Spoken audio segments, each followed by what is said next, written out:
Amazing grace, how sweet the sound that saved a wretch like me. I once was lost, but now I'm found. Was blind, but now I see.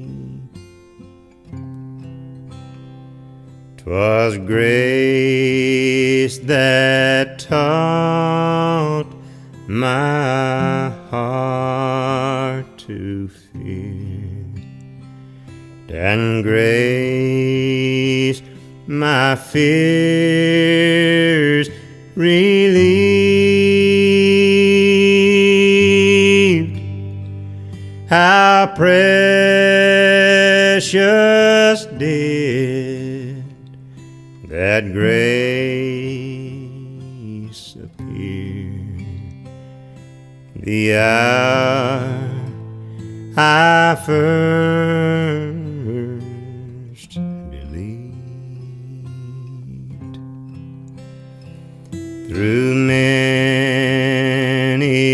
dangerous toils and snares, I have already come.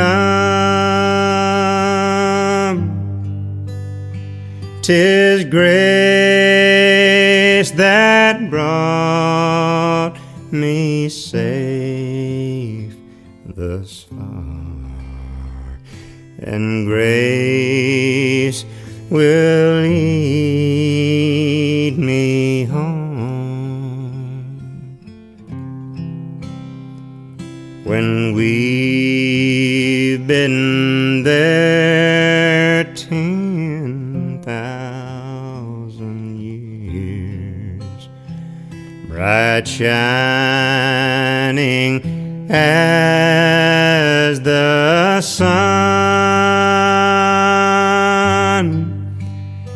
we know less days to sing God's praise than when we first begun.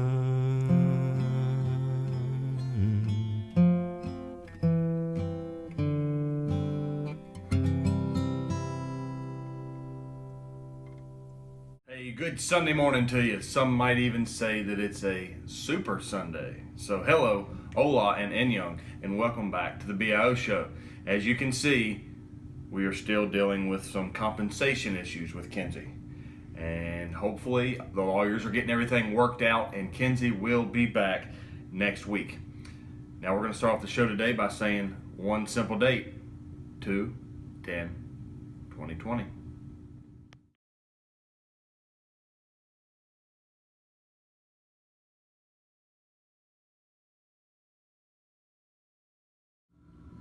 You wouldn't brush your teeth in the dark. Ow! Ow! I poked myself in the eye! No one would wash a sharp knife in the dark. Ow! I cut myself with a knife! You would be crazy to fry bacon in the dark. Ow! I splashed myself with grease! Ow! There are so many things that you would not do in the dark. But right now, in Covington, Virginia, there are parents who are trying to raise their children in the dark. There are people who are in the darkness who are trying to have loving marriages. And there are people living in Covington who are just living life in the darkness. Church, we have the answer. We can discuss on 2/10/2020 how to help those people go from the darkness to the light.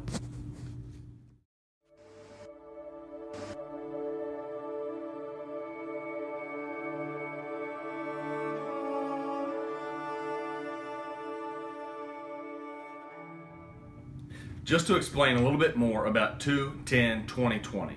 What that is it is a meeting on February 10th, 2020, where we're going to meet to discuss what we can do to make an impact in Covington, Virginia. Now, what we're going to do at that first meeting is we're going to explore what's already being offered by other gospel preaching churches. We're going to seek to see what we can do to strengthen things that we already offer to hand the gospel out to Covington, Virginia. And then we're going to try to match our strengths with community needs to get the gospel out here in Covington, Virginia. Speaking of the gospel, we're now going to speak about the gospel and our missionaries of the month, which are in Liberia, Africa. They are David and Lucy Kiamu, and basically entire Word of Life Liberia. David and Lucy Kiamu are working to start a camp in Liberia. It's a Word of Life camp, and what they're going to do is they have children there who have a need. They have a need to make money. They have a need to be able to feed themselves, and what they're doing is they are strengthening their community of Liberia by offering a camp that will give these children the necessary tools they need to make a living, and also at the same time that they're going to be doing that, they are going to be giving these kids the spiritual nourishment they need with the gospel as well. Jesus, blessed Savior, I surrender. I surrender.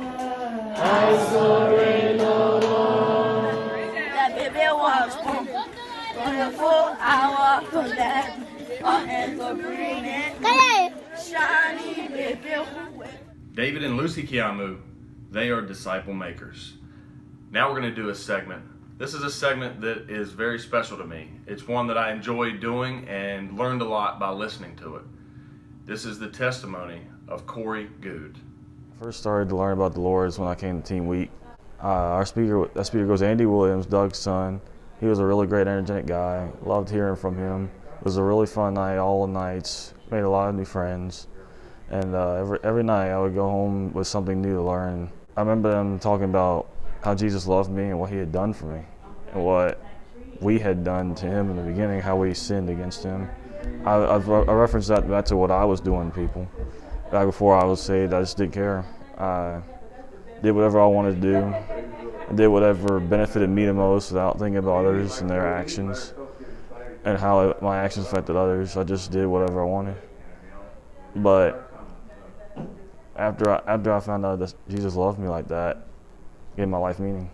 It allowed me to think about others and show the love that I knew he had instilled in me from my creation on, and use it to help bring other people to him. And I started reading some of Matthew and learned a lot about Jesus Christ and who he was, and then I decided to I put the book down and I prayed to him. I was like, Lord, Jesus, I'm sorry. I pray that you forgive me. I've seen my error and my mistakes, and I will definitely live for you now.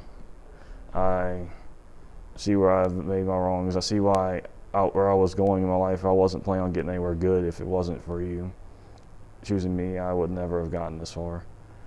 I thank you for the opportunity of going to Team Week, and I was really happy to be able to join the church too. I texted Howard, and people would ask me over time what it was that changed me, and I was like, well, it was like when I found Jesus Christ, it changed me. And I discovered that someone loved me that much, even despite did what he did, died on the cross, despite what I did to him, sinning all of the time and not really caring or acknowledging his existence. I was like, that's the greatest act of love in human history. As simple as that. They say it is not to boast in anything but Jesus Christ, and that's exactly what I do. All I can do is from Christ. Jamie and I really enjoyed learning Corey's story and how God changed his heart with the message of the gospel at Teen Week. We would also enjoy hearing your story and putting it on the BIO show as well. If it's something that you would be willing to do, please contact one of us. And now, we're going to do a solo hat flip since Kenzie's still out. Hopefully she'll be back next week. We're not sure. But here we go. The solo hat flip.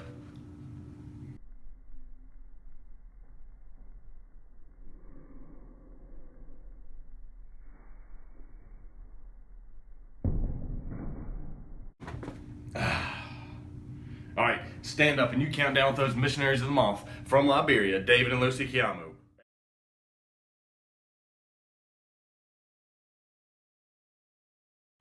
10,